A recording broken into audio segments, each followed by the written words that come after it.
telling us about, if you pick out a company, say a Polycab, you get all the information. How else can you sort of drill deep down into Moneycontrol? What else do you find there? Yeah, so going back to the point, so if I've put up Polycabs in the search tab, and again if you just scroll down, you'll see a lot of information, like you'll see overview, you'll see chart, MC insights, MC technicals, price volume. You'll get a lot of information on the home page of that specific stock itself. If you ask me, one of my favorite areas there, it is MC Essentials. So I'll just quickly tell you what is MC Essentials. It's a Moneycontrol Essentials. That's nothing but like a checklist for any specific company. So it's something like, before you invest in any company, 1, 2, 3, 4, 5, 6, these are few points you have to check before you invest into that company. So what Moneycontrol has done is that they have divided this entire checklist into 4 major parts. So like the first one is financials. So in financials, let's say I'm just giving you one example of each. Like in P&L, profit and loss, is the company making consistent profits or not? If I'm talking about balance sheet, if the company has low debt or not? If I'm talking about cash flow, whether they are having good operations or operating cash flows or not?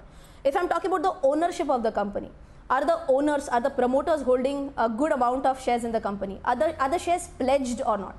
If I'm talking about industry comparison, is the company performing better than the industry average or not? There are so many points which are covered in the format of a checklist. But what is better in this is that what Moneycontrol does is that they give you a pass percentage. Okay, so out of all these checklists, which all points get ticked out, they'll have a percentage criteria for that, and again that is also available on the screen. So for example, Polycabs has like an 81% pass percentage. So my personal filter is that if any company hits 80% and above, I definitely take up that for my own analysis. Okay, so that is on, all right. So Moneycontrol Essentials and Moneycontrol Technicals is what we've covered. Anything else that you get on Moneycontrol itself? I mean, we talk about a lot of research. People look for research, right? People look for financials, people look for price and volume. Yes. What else can you pick up, and can you give us some examples? True. Sure. Actually, right now I talked only about Moneycontrol Essentials. In technicals also, Moneycontrol has good indicators, like how is the moving average indicator posted right now, what are the Fibonacci levels. All these you will get then and there itself. They will rate it accordingly, whether it is a buy or a sell thing. I have covered all these terms on my YouTube channel, so I can definitely give a call to action here, that if you want to know more about these terms, you can check it out on my YouTube channel. I have covered these terms in detail.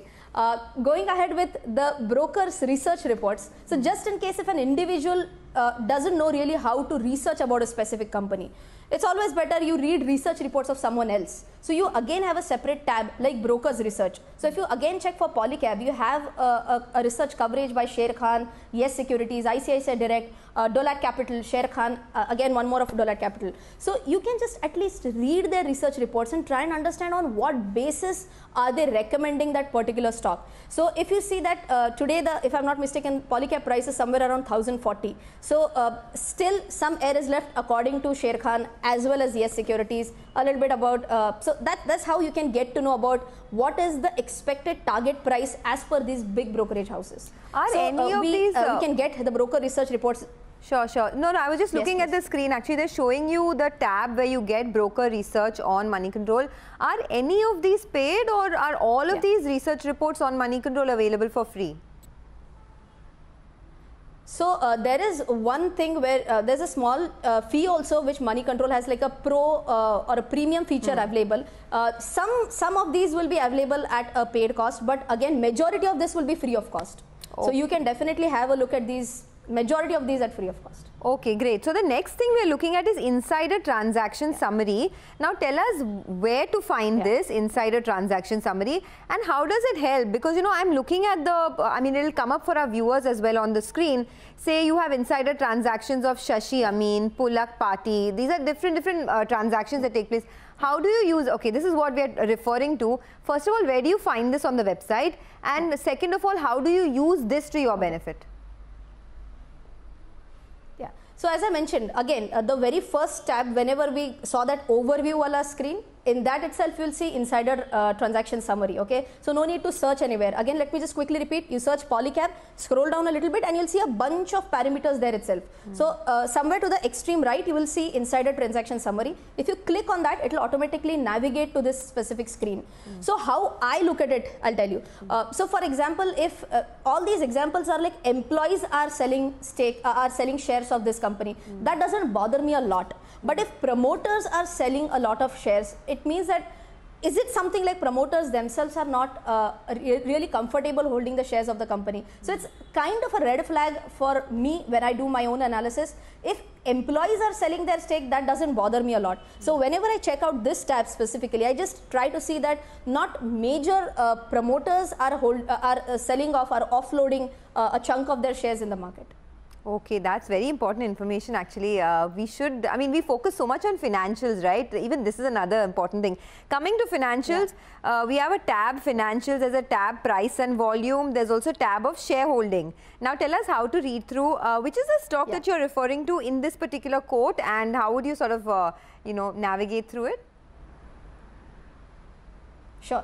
So if you go to the financials tab, you have again two tabs. So one is like a consolidated and one is standalone. So just for all the newbies in the stock market, standalone will be like the company, just the company. But if I'm talking about consolidated, it will be the company plus all its associates, subsidiaries, all put together as a consolidated financial statements.